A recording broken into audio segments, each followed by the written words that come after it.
Саламатсыз ба? Мен заттарымды төлеп жіберіңіз. Кеттік ал, төлеп жіберейік. Төленді ба? Достар, мен үйімде ремонт болып отыр, соған инструменттер керек. Қызылордадағы ең үлкен құрылыс заттар маркетіне келдім, Алтор деген. Дронға Freedom банктың карточкасын іліп қойдым. Ашпай жатыр ғой мені. Ашты.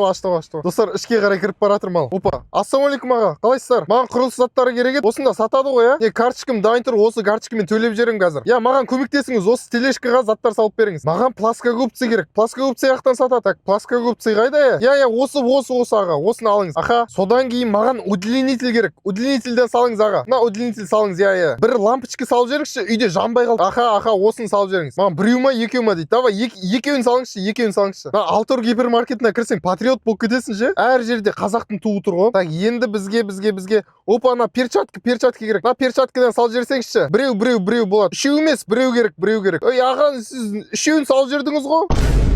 Болды аға, негізі болды. Осының бәрі жетеді. Кассаға апарып жатыр мені. Қазір ең қызық моменті болады. Freedom банк карточкасымен алған заттарымызды төлейтін боламыз. Саламатсыз ба? Мен заттарымды төлеп жіберіңіз. Опа, алып жатыр, әне өткізіп жатыр. Так, пакетке салып бересіз ба? Давай, осымен төлеп жіберейін. Кеттік ал, төлеп жіберейік. Төленді ба? Freedom банк карточкасымен төленді. Ура! Все, өтті достар. Доставкамен салып жіберіңіз, Доставка бар ғой, осы Алтор гипермаркетінде. Жақсы аға, жақсы. Доставкамен салып жіберіңіз, точно ұмытпай. Все, кеттік ал достар, шығып жатыр. Все достар, доставкамен маған салып жібереді үйіме дейін. Бұл заттардың бәрін көмектескен Freedom банк карточкасы.